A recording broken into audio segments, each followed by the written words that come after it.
Binantayan bawat araw ko ay ang halakhak. O dakila ang iyong kaisa, aking kamay mo ang lumagabay. Sa bawat yugto ng aking buhay, at sa pag-isip, ika'y kapiling pa rin.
Aba, Yahuwah, makapangyarihan ka po sa lahat. Nandito kaming mga anak mo, o Diyos po ng pag-ibig mula po sa aming mga puso. Pinapahayag namin ang pagpupuri, pagpapasalamat sa lahat ng iyong mga ginawa para kami magkamit ng kaligtasan. Ama, pakitanggap po ng aming pagsamba sapagkat ito ang aming kaligayahan sa buhay na kami po'y nakaugnay sa iyo dahil sa pananampalataya sa iyong buktong na anak. Masaya po ang iyong mga anak, bagamat maraming nangyayaring iba't ibang kalamidad, sapagkat ikaw po ang nagliligtas sa amin at nangako ng buhay na walang hanggan. Kami po sa pagsambang ito, nakikisuyo, Ama, minsan pa magpakaranas ka sa aming mga panalangin, sa aming mga pag-iisip, lalo na kapag pinag-aaralan namin ang iyong dakilang katotohanan. Panginoong Yahushua, salamat po ng marami sa iyo sapagkat tinawag mo kaming lahat upang magkaroon ng tunay na pagkilala sa iyo bilang Panginoon, tagapagligtas at Mesyas. Nawa manatili po kami sa iyo para kaming lahat lalong tumibay sa pananampalataya namin. Ama, mag-aaral kami ng iyong mga salita. Tulungan mong maunawaan namin ang lahat ng iyong aral. At habang kami po'y nag-aaral, kung meron kang masumpungan sa amin na anumang pagkukulang, pakialam sa amin, Ama, at akayin kami sa ganap na pagbabagong buhay para kami po'y maging malapit sa iyo at minsan pa pinagmamakaawa namin. Pakipatawad kami sa lahat ng aming pagkukulang. Basbasan ang iyong mga anak sa iba't ibang mga lugar, lalo na sa mga mapanganib na dako. Ikaw nang bahala sa iyong mga anak.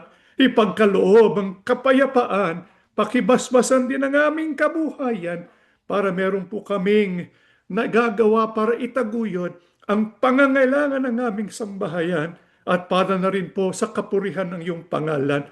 Kaya pakibasbasan at tanggapin ang mga handog ng iyong mga anak, lalo ka naming mapuri.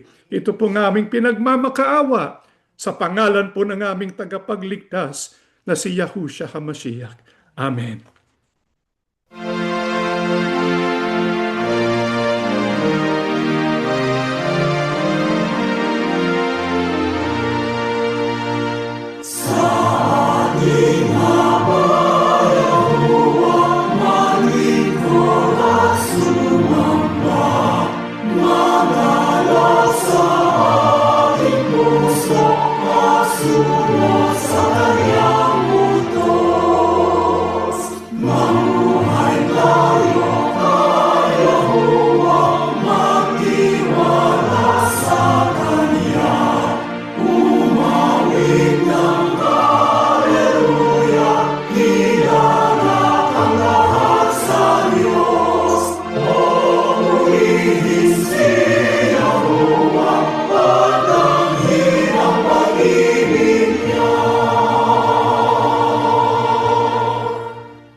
Shabbat Shalom sa inyong lahat mga kapatid. Tayo po ay nagpapasalamat dahil po payapa tayong nakasasagawa ng ganitong pagsamba na tayo po ay nakapupuri sa ating Ama na si Yahuwah at sa kanyang anak na si Yahushua HaMashiach. Sa susunod na linggo tayo po ay magdiriwang na ikalimang anibersaryo ng pagtatag ng Assembly of Yahushua. Tayo po ay sumasampalataya na ito'y gawa ng ating Panginoon Diyos. Subalit hindi po nangahuhulugan na ang Assembly of Yahushua ang tanging paraan para sa kaligtasan. Hindi natin sasabihin kailanman kapag gusto mong maligtas, kailangan pumasok ka sa Assembly of Yahushua. Ang tinuturo ng Assembly of Yahushua ay kung gusto mong maligtas, dapat manalig ka at sumampalataya sa tagapagligtas, walang iba kundi ang ating Panginoong Yahushua. Gayon, ano po ang ministeryo o kaya gawain ng Assembly of Yahushua? Sapagkat kung tayo po ay existido ngayon at ito'y kalooban ng Ama, dapat natin malaman kung ano yung focus ng Assembly of Yahushua o specific na gawain na dapat nating itaguyod. Kaya magsimula tayo sa ating pagsusuri. Nito po sa Juan 14:12 hanggang 14, sinasabi ko sa inyo ang totoo, ang sumasampalataya sa akin ay makakagawa rin ng mga ginagawa ko. At higit pa rito ang magagawa niya dahil pupunta na ako sa Ama. At anuman ang hilingin niyo sa aking pangalan ay gagawin ko upang maparangalan ang Ama sa pamamagitan ko na kanyang anak. Oo, gagawin ko ang anumang hilingin ninyo sa aking pangalan. Ano po ang pinakagawain ng Assembly of Yahushua? Ito po ay tuparin yung mga pinagagawa ng ating tagapagligtas na si Yahushua. Meron po kasi siyang sinabing pangako sa kanyang mga alagad. Bago siya umakyat sa langit, sinabi niya sa kanyang mga disipulo, higit pa rito ang magagawa ninyo dahil ako'y pupunta sa Ama. Anong ibig sabihin nun? Magagawa natin yung ginagawa ng Panginoon Yahushua dahil po maisusugo ang kapangyarihan na tinatawag na banal na Espiritu. Sa makatwi, dahil po sa banal na Espiritu o Holy Spirit, tayo po ay makagagawa ng mga gawain na nakaugnay sa Panginoong Yahushua. Paano po natin malalaman yung atin pong specific na gawain o ministeryo sa Assembly of Yahushua? Ang sabi ng Panginoong Yahushua, yung aking mga ginagawa ay magagawa rin ninyo. Kung atin pong susuriin ang Ebanghelyo o kaya Biblia, makikita natin maraming ginawa ang ating Panginoong Yahushua. Marami po siyang tinuro, marami po siyang mga ibinigay ng talinhaga, marami po siyang mga pinagaling. Ibig sabihin, maraming gawain ang Panginoong Yahushua. Yung gawain ng Assembly of Yahushua, yung ministeryo ng Assembly of Yahushua, nakaugnay doon sa mga ginawa na ng ating Panginoong Yahushua. Kaya kung gusto natin malaman kung ano yung pinagagawa sa atin, dapat muna nating malaman, ano ba yung ginawa sa atin ng ating Panginoong Yahushua, na itong dahilan kung bakit nabuo ang Assembly of Yahushua. Dito po sa Juan 9:39, sinabi pa ni Yahushua, naparito ako sa mundo upang hatulan ng mga tao. Ang mga taong umaaming bulag sila sa katotohanan ay makakakita. Ngunit ang mga nagsasabing hindi sila bulag sa katotohanan ay hindi makakakita. Ang binasa po natin ay ukol po sa isang gawain ng ating Panginoong Yahushua. Ang sabi niya, naparito siya upang yung mga bulag sa katotohanan ay makakita. At yung mga nagsasabi na sila'y hindi bulag ay mabubulag. O kaya hindi nila makikita na bagamat nagsasabi sila'y nakakakita, bulag pala sila.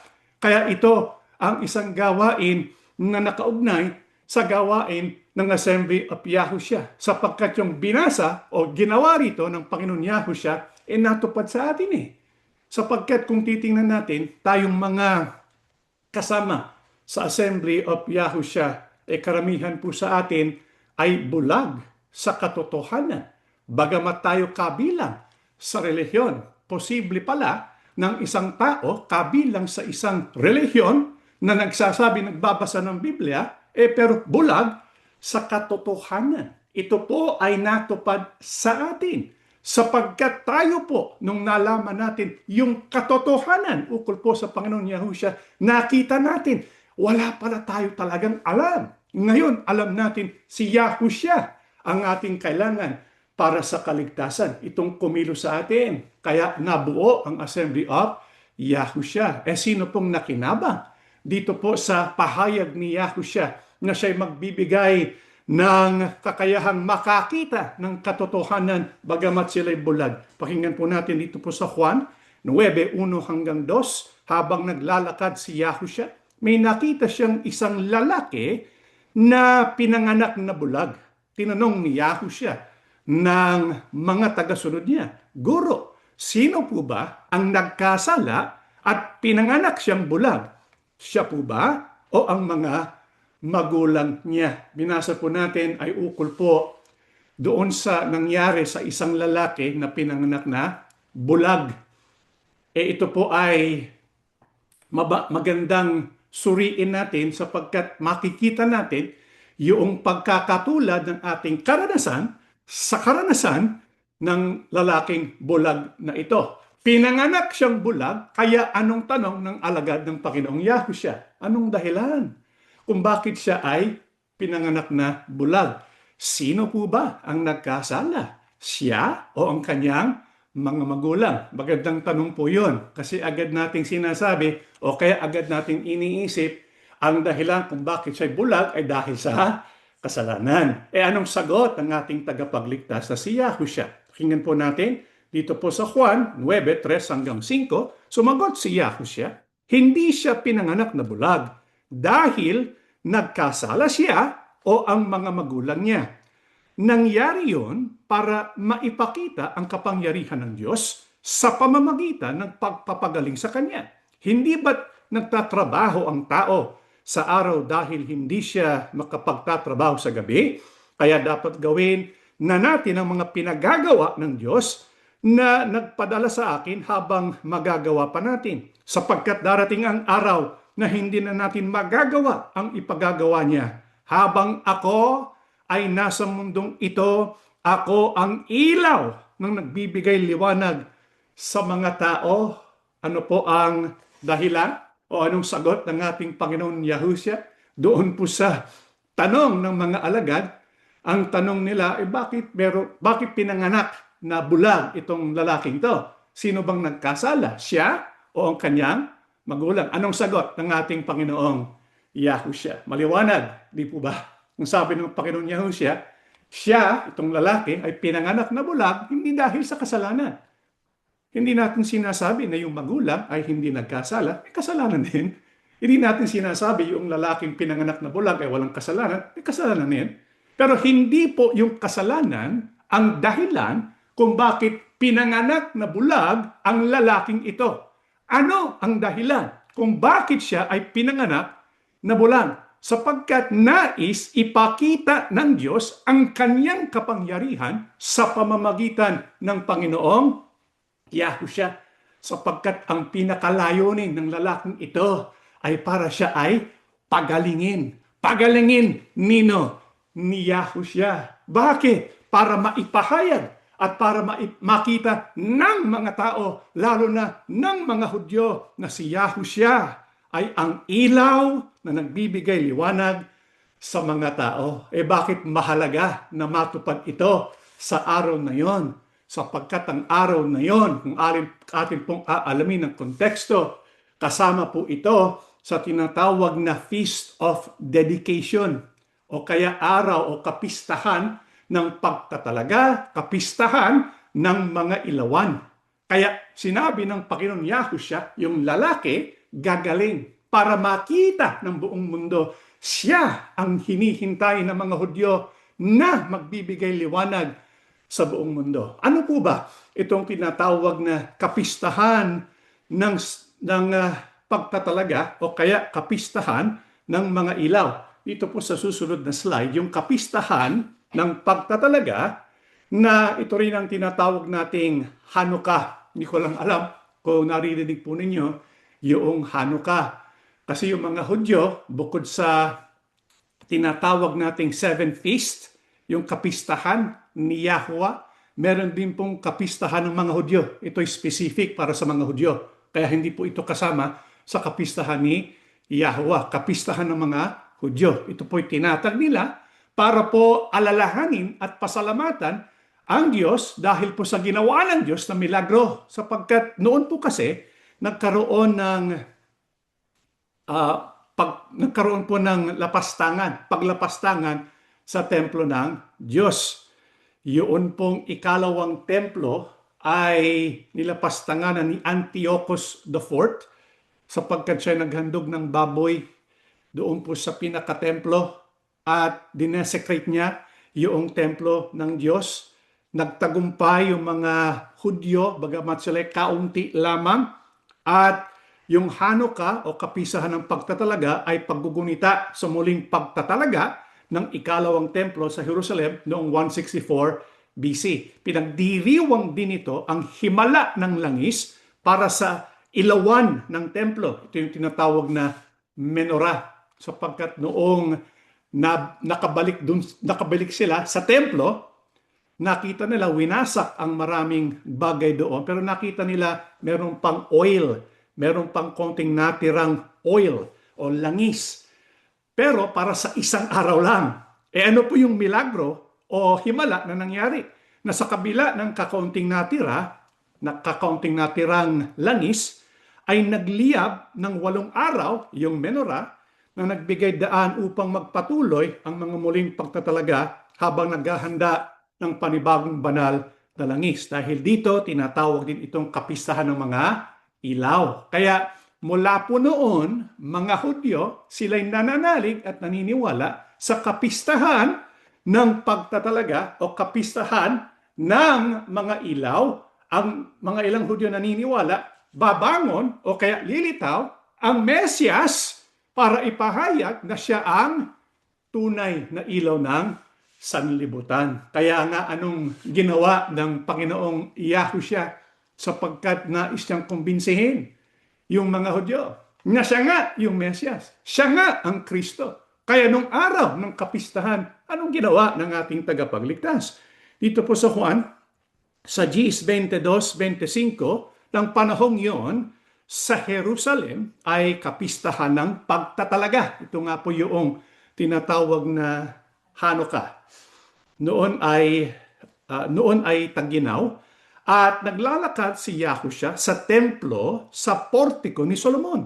Kaya pinalibutan siya ng mga Hudyo at sinabi sa kanya, hanggang kailan mo kami ilalagay sa alanganin? Kung ikaw ang Kristo, sabihin mong maliwanag sa amin. Sinagot sila ni Yahushua, sinabi ko na sa inyo at hindi kayo naniwala. Ang mga gawang ginagawa ko sa pangalan ng aking Ama ay siyang nagpapatotoo sa akin. Anong ginawa ng Panginoong Yahushua sa panahon po ng kapistahan ng pagtatalaga o Feast of Dedication? Pumasok po siya sa templo. Nung pumasok siya sa templo, sinong pumaligid sa kanya? Mga Hudyo. Alam niyo ba pinilit ni Yahushua pumunta sa templo? Bagamat maraming gustong pumatay sa kanya sapagkat maraming galit . Yung mga Hudyo galit na sa Panginoong Yahushua. Gayunpaman, pumunta siya sa templo. Bakit? Meron siyang nais ipahayag doon po sa templo. Kailan? Sa panahon po ng kapistahan ng pagtatalaga. Anong nais niyang ipahayag? Na siya nga ang Kristo. Siya nga ang ilaw ng sanlibutan. Pero sino pong hindi makatanggap ng katotohanan yon? Yung mga Hudyo. Kasi kahit ano pang sabihin, ano pang gawin, hindi po talaga matatanggap ng mga Hudyo yung pagiging Mesyas ng ating Panginoong Yahushua. Kaya nga binanggit ng Panginoong Yahushua, sinabi ko sa inyo at hindi kayo naniwala. Meron na siyang sinabi. At meron na siyang ginawa na nagpapatotoo na siya nga ang ilaw ng sanlibutan. Ano ba yung ginawa niya? Na ito'y talagang nagpapatotoo. Siya yung Mesyas, siya yung ilaw ng sanlibutan. Yung binasa natin kanina. Kasi dito po sa Juan Gs, ito po yung pumasok na siya sa templo. Pero bago pumasok sa templo, ano muna ang himalang ginawa ng ating Panginoong Yahushua? Dito po sa Juan 9:5 hanggang 7, ito po ang ating mababasa. Habang ako ay nasa mundong ito, ako ang ilaw na nagbibigay liwanag sa mga tao. Pagkasabi niya nito, dumura siya sa lupa, gumawa ng putik mula sa dura at pinahid niya sa mata ng bulag. Sinabi ni Yahushua sa bulag, pumunta ka sa paliguan ng Siloam at maghilamos ka roon. Ang ibig sabihin ng Siloam ay sinugo. Pumunta nga roon ang bulag at naghilamos. Nang bumalik siya, ay nakakakita na siya. Nung sinabi ng Panginoon Yahushua na siya ang ilaw, siya nagbibigay ng liwanag sa mga tao. Ano ang pinang-utos niya doon sa lalaking pinanganak na bulag? Pumunta po siya doon sa Siloam. Ang ibig sabihin ng Siloam, ano po? Sinugo. Mga kapatid, tayo naniniwala. Ang sinugo talaga sino? Panginoong Yahushua. Pero yung kinabibilangan nating reliyon dati, yung dati natin na iglesia na pinanggalingan, sinong kinikilala po nilang sugo? Sinong kanilang binabalandra na pinakasugo nila? Hindi po ba ang kapatid na Felix Manalo? Pero tayo, naninindigan, si Yahushua ang sugo. Siya talaga ang sugo na kailangan ng tao. Nabanggit ko lang yun sapagkat gusto kong ipakita kung papaano yung karanasan ng lalaking ito, parang katulad sa ating karanasan ngayon. Nandito ang isang lalaking bulag. Pinanganak siyang bulag. Kung tutuusin, karamihan sa atin pinanganak ding bulag Bulag saan? Sa katotohanan. Bakit? Sapagkat hindi naman natin talaga sinuri Kung ano lang yung tinuro sa atin, tanggap tayo ng tanggap. Hindi natin talaga binasa yung Biblia. Binasa ba natin yung kabuuan ng Biblia before? Siguro hindi pa Di ba? Kaya kung tutuusin, marami po tayong kapareho doon sa lalaking pinanganak na bulag. Kaya itong lalaking pinanganak na bulag, pinapunta doon po sa Siloam. Tapos pagbalik niya, ano yung milagrong nangyari sa kanya? Bigla po siyang nakakakita. Sino ang nagpagaling sa kanya? Walang iba kundi ang Panginoong Yahushua. Ano pinatunayan nito? Siya yung ilaw ng sanlibutan, ilaw ng mga tao. Siya ang Mesyas na dapat tanggapin ng mga Hudyo. Pero naniwala ba ang mga Hudyo? Anong ginawa sa lalaking pinagaling? Dito po sa Juan 9:17 hanggang 19. Kaya tinanong ulit ng mga Pariseo ang dating bulag. Anong masasabi mo tungkol sa kanya? Tungkol kay Yahushua? Dahil pinagaling kanya. Sumagot ang lalaki, isa po siyang propeta. Ayaw nila yon. Galit na galit sila doon. Pero ayaw pa rin maniwala ang mga pinuno ng mga Hudyo na siya nga ang dating bulag na ngayon ay nakakakita na. Kaya pinatawag nila ang mga magulang niya at tinanong, anak niyo ba ito? Totoo bang pinanganak siyang bulag? Bakit nakakakita na siya ngayon? Ano pong ginawa? Noong lalaki ay pinagaling ng Panginoong Yahushua, yung mga Pariseo ay hindi naniwala. Kaya nga ininterrogate itong lalaking ito. Anong tanong nila sa dating bulag? Talaga bang pinagaling ka ng Panginoong Yahushua? Ano ang masasabi mo sa taong yun? Ang sabi niya, siguro siya po isang propeta. Nagalit sila. Ayaw nilang matanggap yun. Ayaw maniwala ang mga pinuno ng mga Hudyo. Ayaw maniwala yung mga Pariseo na si Yahushua ang nagpagaling sa lalaking ito. Kaya dito makikita natin yung pong bulag na nakakakita ngayon. At yung mga nagsasabing nakakakita pero talagang bulag. Sino po yung bulag na nakakakita na? Yung pinanganak na bulag. Sino po yung akala sila'y nakakakita pero talagang bulag? Mga Pariseo. Yung mga pangulo ng relihiyon ng Judaismo. Sila yung tinutukoy ng Panginoon Yahushua na bagamat nagsasabi, alam nila ang katotohanan, pero ang totoo, sila pala ay bulag. Ayaw nilang matanggap na si Yahushua ang nagpagaling. Kaya anong ginawa ng mga Pariseo? Pinatawag yung mga magulang sapagkat hindi sila naniniwala yung kanilang anak ay talagang bulag o pinanganak na bulag. Kaya nung pinatawag po ang mga magulang, sila naman ang in-interrogate. Ano pong sagot ng mga magulang? Ito po sa Juan 9:20 hanggang 23. Sumagot ang kanyang mga magulang, alam naming anak namin siya at alam din naming siya'y pinanganak na bulag. Ngunit hindi po namin alam kung ano ang nangyari at nakakakita na siya ngayon o kung sino ang nagpagaling sa kanya. Siya na po ang tanungin ninyo. Nasa hustong gulang na siya. Makapagsasalita na siya para sa kanyang sarili. Ganitong sinasabi ganitong sinabi ng kanyang mga magulang dahil sa kanilang takot sa mga pinuno ng mga Hudyo, sapagkat pinagkaisahan na ng mga Hudyo na ang sino man magpahayag na si Yahushua ang Kristo ay ititiwalag sa sinagoga. Itong dahilan kung bakit sinabi ng kanyang mga magulang, siya'y nasa hustong gulang na, siya ang tanungin ninyo. Kaya nung in-interrogate po yung mga magulang, anong sagot ng mga magulang? Sabi nila, talagang siya yung anak namin. At siya'y talagang pinanganak na bulag. Pero hindi namin alam kung paano gumaling at kung sino yung nagpagaling. Bakit tanungin nyo na lang siya? Bakit sinabi yun ng mga magulang?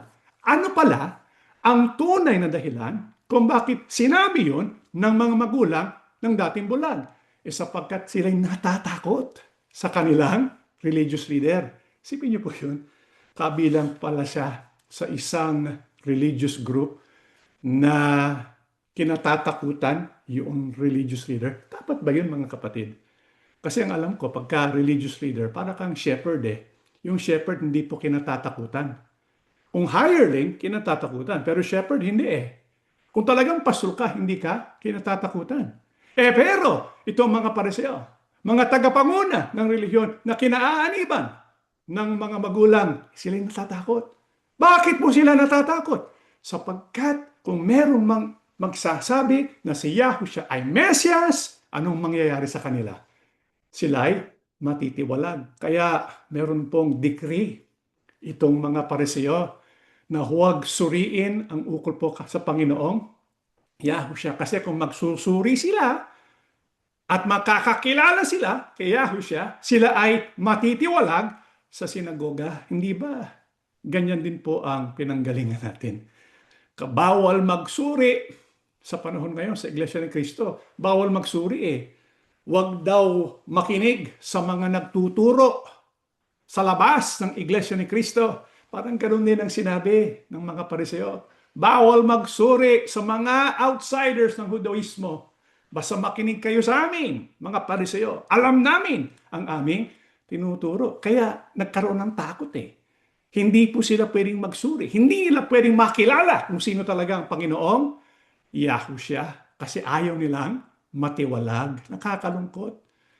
Dahil po natatakot matiwalag, hindi ganap nakilala ang Panginoong Yahushua. Kaya pinatawag po yung dating bulag. Ano po yung sinabi nila sa dating bulag? Pakinggan po natin sa Juan. Ito po sa 28 hanggang 29. At siya'y kanilang nilait. Hinto muna tayo dyan, mga kapatid. Ano bang ibig sabihin nun? Pagka sinabing nilait. Sa English siguro, he was cursed. Diba? Binaba siya ng gusto. Parang minura. Diba? Nilait itong lalaki. Ano bang ginawa ng lalaki? Bakit ba siya nilait? Nagsabi siya ng katotohanan bakit siya nilait nung sinabi niya yung katotohanan? Sapagkat hindi nila nagustuhan yung kanyang sinabi. Kaya nilait yung pong dating bulag. Ano pang sinabi? Ikaw ang alagad niya.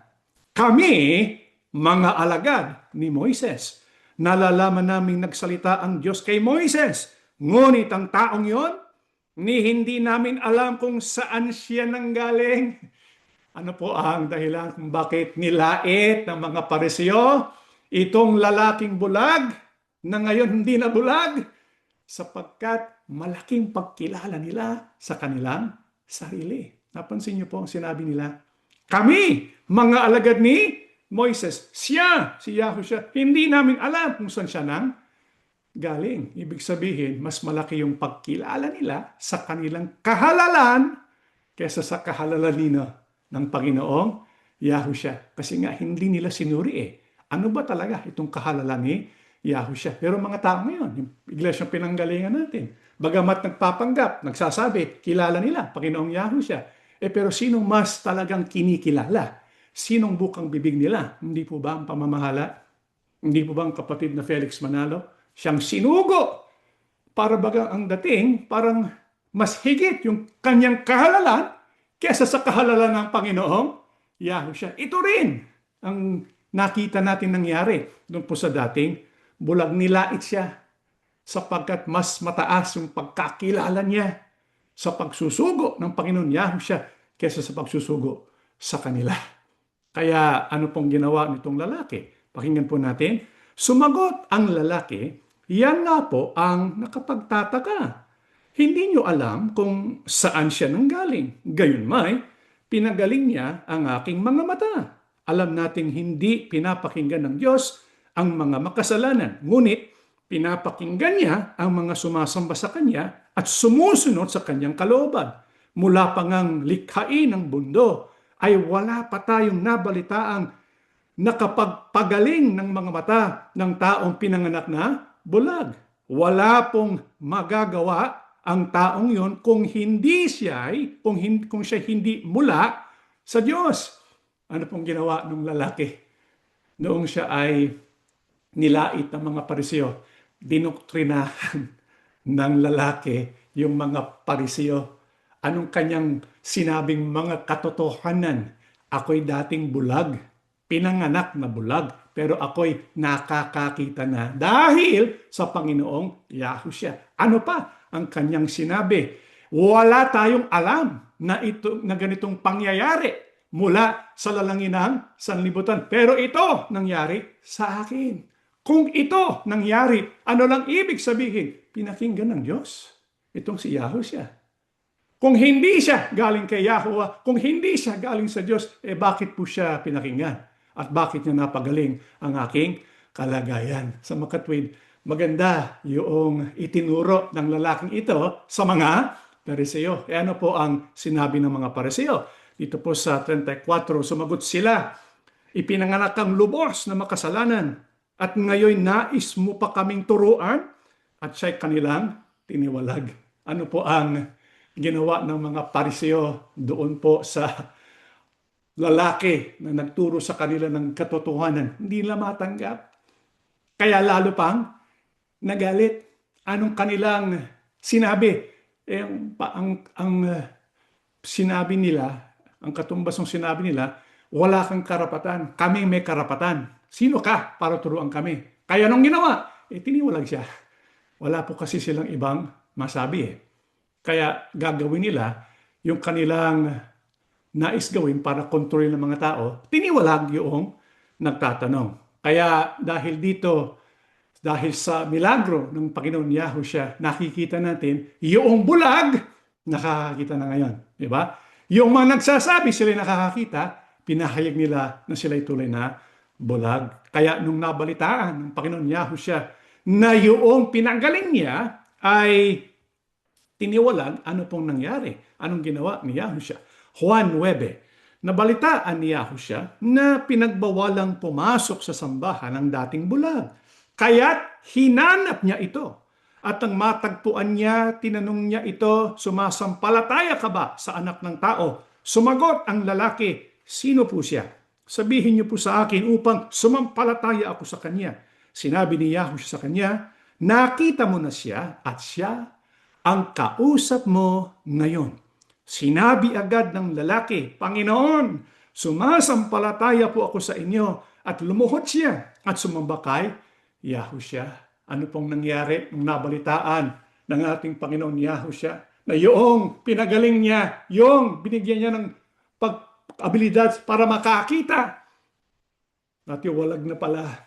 Hinanap agad ng ating Panginoong Yahushua. At ano ang kanyang sinabi sa dating bulag? Ang sabi niya, sumasampalataya ka ba sa anak ng tao? Nung sabihin ito ng Panginoong Yahushua, ang nais ng ating tagapagligtas ay sumampalataya sa paraan, ibigay na ang kanyang buhay niya sa kanya. Ibig sabihin, italagan niya ang kanyang sarili kay Yahushua. Anong sagot ng dating bulag? Ang sabi niya, sino ba ang dapat kong sampalatayanan? Nung nalaman niya, yung kausap niya, ang Mesyas, ang dapat sampalatayanan, ano ang agad na ginawa niya? Lumuhod siya at sumamba siya sa ating tagapagligtas na si Yahushua. Ano kaya naging pakiramdam niya? Nilalait ng mga namumuno sa maling relihiyon. Pero pinulot siya. Hindi lang pinagaling ng Panginoon Yahushua, Dating bulag ngayon, nakakakita, nakita ng dating bulag. Yung katotohanan na si Yahushua ay ang Mesyas. Kaya itinilaga niya ang kanyang buhay sa kanya. Hindi po ba, mga kapatid? Ito rin ang nangyari sa atin. Hindi ba tayo nagkaroon din ng karanasan? Dahil napansin natin yung pinaka-focus ng mga aral sa iglesia, yung pinanggalingan natin, hindi naman pala ang Panginoon Yahushua, kundi yung ibang sugo. Yung ibang sugo ang kanilang inaangat. Nakalimutan ang Panginoong Yahushua. Kaya tayo umalis, tiniwalag. Tapos nagtanong tayo, ano po ba ang talagang dapat nating gawin? Kasi nandun pa rin yung pangamba di ba? Nandun pa rin yung takot. Yung takot na, teka muna, tama bang ginagawa natin? Kasi yung dating alam natin, kapag hindi tayo kasama sa iglesyang yun, hindi tayo maliligtas Kung hindi natin kinikilala ang sugong yun, hindi tayo maliligtas Kaya sa mahabang panahon, doon tayo nakatali. Pero anong ginawa ng Panginoon Yahushua? Pinakita rin sa atin na siyang tunay na ilaw, siya lang ang tunay na sugo na ating kailangan. Noong nalaman natin yun at sumampalataya tayo doon, saka tayo nagkaroon ng lakas ng loob na ibigay ang buong buhay natin sa tunay na sinugo ng Diyos. Walang iba kundi ang Panginoong Yahushua. Kaya ano po ang ginawa natin? Dito po sa Mateo, sa G32 hanggang 33, ang sino mang kumikilala sa akin bilang Panginoon sa harap ng mga tao ay kikilalanin ko sa harap ng aking Ama nasa langit. Ngunit ang hindi kumikilala sa akin sa harap ng mga tao ay hindi ko rin kikilalanin sa harap ng aking Ama na nasa langit. Anong ginawa natin? Dahil nalaman natin si Yahushua lang talagang kailangan natin. Hindi natin kailangan na umanib sa anumang iglesia para maligtas. Ano ang naging pagtaguyod natin? Tinaguyod natin ang ating Panginoong Yahushua. Kaya sa harap ng mga tao, sa harap ng buong mundo, kinilala natin si Yahushua. Sinabi natin, tayo po'y sa Kanya. Kaya nga ang tawag sa ating kilusan, Assembly ni Yahushua. Sapagkat siya lang ang kinikilala nating ilaw, siya lang ang pinakadahilan kung bakit tayo ay magkakamit ng kaligtasan. Kaya nga noong pong tinalaga ang Assembly of Yahushua, mga 5 years ago, December 12, 2020, yung December 12, 2020, ito po'y araw ng Feast of Dedication. Ito po ay natupad noong kapistahan ng mga ilaw, kapistahan ng pagtatalaga. Kaya noong December 12, 2020, tinalaga natin ang ating sarili dun sa ilaw ng sanlibutan, sa ilaw ng mga tao. Walang iba kundi ang ating Panginoong Yahushua. Nakita natin yung katotohanan. Kaya nandito na rin ang ating ministeryo. Kaya ano po ang pangunahing ministeryo, pangunahing gawain ng Assembly of Yahushua? Dito po sa Juan, balikan natin ang Juan 35, 38 hanggang 39, nabalitaan ni Yahushua na pinagbawalang pumasok sa sambahan ng dating bulag, kaya't hinanap niya ito. At ang matagpuan niya, tinanong niya ito, sumasampalataya ka ba sa anak ng tao? Sinabi agad ng lalaki, Panginoon, sumasampalataya po ako sa inyo. At lumuhod siya at sumamba kay Yahushua. Sinabi pa ni Yahushua, naparito ako sa mundo upang hatulan ng mga tao. Ang mga taong umaaming bulag sila sa katotohanan ay makakakita. Ngunit ang mga nagsasabing hindi sila bulag sa katotohanan ay hindi makakakita. Mga kapatid, ano po ang pinakapangunahing gawain ng Assembly of Yahushua? Yung dahilan kung bakit nabuo ang Assembly of Yahushua. Ano ang dalawang mga dapat gawin ng Assembly of Yahushua? Ang una, ayon po sa ating binasa, yung pong mga nagsasabing hindi sila bulag sa katotohanan ay hindi makakakita. Ibig lang sabihin, trabaho natin, gawain natin na ipakita na yung mga nagsasabi na sila'y nakakaalam ng katotohanan ay talaga palang bulag sa katotohanan. Ibig sabihin, dapat ipakita natin yung mga maling doktrina na, ng relihiyong pinanggalingan natin, na dahil dito hindi natin makita na sapat na ang ating Panginoong Yahushua. Isa yan sa pangunahing mga gawain natin sa loob ng Assembly of Yahushua. Ano pa ang ating gawain? Yung pangalawang aspeto nun, nang sabi ng Panginoon Yahushua, ang mga taong umaaming bulag sila sa katotohanan ay makakakita. Hindi ba itong nangyari sa atin? Nung tayo'y natiwalag, anong ginawa natin? Sinuri ang banal na kasulatan, nanalangin kay Yahuwah at kay Yahushua. Anong pinagkaloob sa atin? Si Yahushua ang tunay na ilaw. Siya lang ang kailangan na sugo. Kumapit tayo kay Yahushua at kinilala natin siya at sumampala tayo sa Kanya at sumamba sa Kanya. Ito ngayon ang pangalawang aspeto ng ating gawain. Kaya ito po ang gawain ng Assembly of Yahushua. Ihayag ang mga maling doktrina, lalo na yung doktrinang mula sa pinanggalingan nating relihiyon. Sapagkat doon tayo tinawag ng ating Panginoong Yahushua na lumabas sa relihiyong yun. Sapagkat marami silang tinuturo na nakahahadlang sa pagkilala nating ganap kanino sa Panginoong Yahushua. Hindi ba ito ang ating mga ginagawa? Ano pa?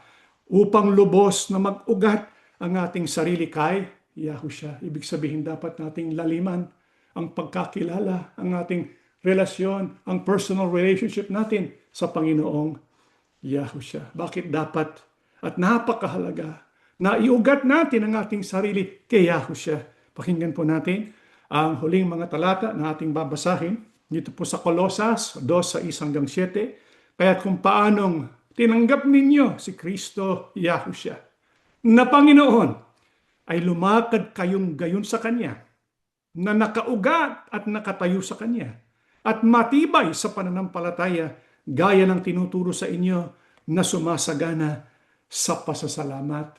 Bakit napakahalaga na matupad natin yung gawain na tayo ay matutong umugat ng malalim sa Panginoong Yahushua? Para po tayo ay makapagtayo sa Kanya, para tayo lalong tumibay sa pananampalataya. Kasi kapag ang isang puno ay hindi malalim ang kanyang ugatan, madaling mawala, madaling matumba.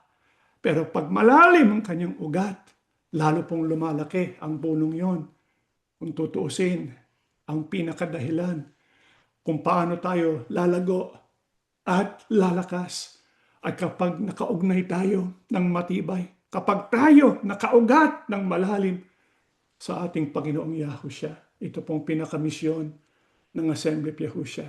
Matuto tayong umugat ng malalim sa Panginoong Yahushua para lalong tumibay ang ating pag-asa, ang ating pananampalataya, upang kahit ano pang mangyari sa sanlibutan ito, mamamalagi po tayong nakatayo, sapagkat tayo nakatayo sa ibabaw ni Yahushua. Siya ang pinakapundasyon natin. Siya ang ating pinakapanginoon. Siya lamang ang kailangan natin sa kaligtasan. At ito rin ang ating naranasan at nasaksihan sa Assembly of Yahushua. At dahil dito, dapat lang magpasalamat tayo ng sagana sa Panginoon Diyos at sa Panginoong Yahushua. Sapagkat katulad po nung lalaking dating bulag, tayo rin po nakita ng Panginoon Yahushua. Tayo po'y dinampot ng Panginoon Yahushua. At tayo po'y tinawag niya para tayo maging malapit sa Kanya. Para tayo magkaroon ng kaugnayan sa Kanya magpakilanman. Yan pong ating ipagpapasalamat at ipapanalangin. Tumayo po tayo mga kapatid at tayo po'y mananalangin. Dakila naming Ama, Yahuwah Abba, salamat po ng maraming sa iyo, sapagkat patuloy mong pinagtsatsagaan ang iyong mga anak. Palibhasa mahal na mahal mo kaming lahat. Alam mong mga nangyayari sa aming buhay. Lahat ng mga pagsubok na aming tinitiis, mga dinadala naming iba't ibang hirap, alam mo lahat yan, Ama, at ikaw pong nagmamalasakit sa amin. Nandito kaming mga anak mo. Salamat, tinawag mo kami upang sumampalataya at kumilalang ganap sa iyong bugtong na anak. Panginoong Yahushua, lumalapit po kami sa iyo ngayon. Alam namin nasa langit ka. Subalit, damang-dama namin ang iyong presensya. Nandito ka ngayon sa aming kalagitnaan. Bagamat di kami karapat-dapat sa iyo, sino po ba kami para humarap sa iyo? Subalit ang ating pakiramdam, kapag ka kami po merong pangangailangan, parang nasa tabi ka lang dahil ibig mong bigay sa amin ang kaaliwan, kalakasan, patnubay, dahil mahal na mahal mo ang iyong mga hinirang. Pakimasdan po ang iyong mga lingkod ngayon. Ang ilan sa amin meron pong mga karamdaman. Ang iba, mapanganib ang kanilang buhay dahil po sa mga sakit na mabibigat. Ikaw nang bahala. Walang imposible sa iyo. Binigyan ka ng otoridad ng Ama para po lahat ng bagay magawa. Kasama po ang pagpapagaling sa lahat ng aming mga sakit. Nakikisuyo kami sa iyo ngayon. Maawa ka sa iyong mga lingkod. Pagalingin mo na po ang iyong mga hinirang. Bigyan mo kami ng sapat na pananampalataya, sapat na lakas, para maipahayag namin sa buong mundo na ikaw ang ilaw ng sanlibutan. Ikaw ang ilaw na dapat lapitan ng tao. Ama naming Diyos, pakibasbasa ng iyong mga hinirang bawat sambahayan. Kaya sa panalangin ito, kami po ay nagbibigay ng halaga ukol sa pagpapahalaga ng mga anak. Kasama sa pagsambang ito, ang isang sambahayan, nais nilang ihandog ang kanilang mga anak para sila po'y mamulat sa tunay na aral, kumilala sa iyo at sa iyong bugtong na anak, magkamit ng kaligtasan. Ama, nandito po ang sambahayang ito, mga magulang ng mga anak na ito, pakibasbasan ang kanilang mga maliliit na mga anak, pakibasbasan ang kapatid na Herin Pacheco, kapatid na Hailey Flores. Huwag ka pong magpapabaya sa kanila. Pakilista pong kanilang mga pangalan sa aklat ng buhay sa langit. At sa paglaki nila, kasangkapanin po mga magulang, magturo ng mga aral mo, lumaki po silang busog sa pananampalataya, umaasa sa iyo at sa iyong magagawa. Iligtas po sila sa lahat ng kapahamakan, sa lahat ng uri ng sakit. Pakibasbasan sila para sumulong sa karunungan, para sila po ay maging pakinabang ng sambahayan. Higit po sa lahat, magbigay puri sa iyo, kaluwalhatian sa iyong pangalan. Kasangkapanin pong mga magulang, nawa sila'y unang magbigay ng tamang halimbawa para sa kanilang mga anak, ng pagkakilala sa iyo at pagtawag sa iyong pangalan. Pag nakikita mo sila, lumalapit sa iyo, Ama, ibuhos ka agad ang iyong banal na Espiritu. Maramdaman nila na mahal mo sila at iingatan sa lahat ng panganib. Ama, sumasampalataya kami. Binasbasan mo na kaming lahat. Binasbasan mo na ang dalawang maliliit na mga anak na ito sa pangalan po ng aming tagapagligtas na si Yahushua HaMashiach. Amen.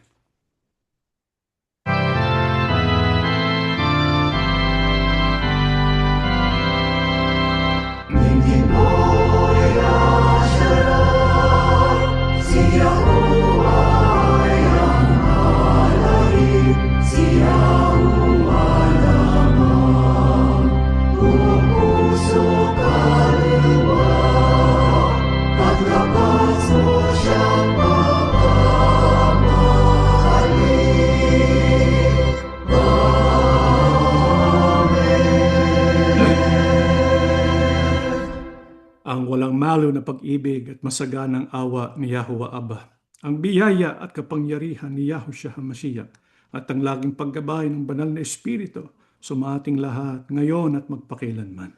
Amen.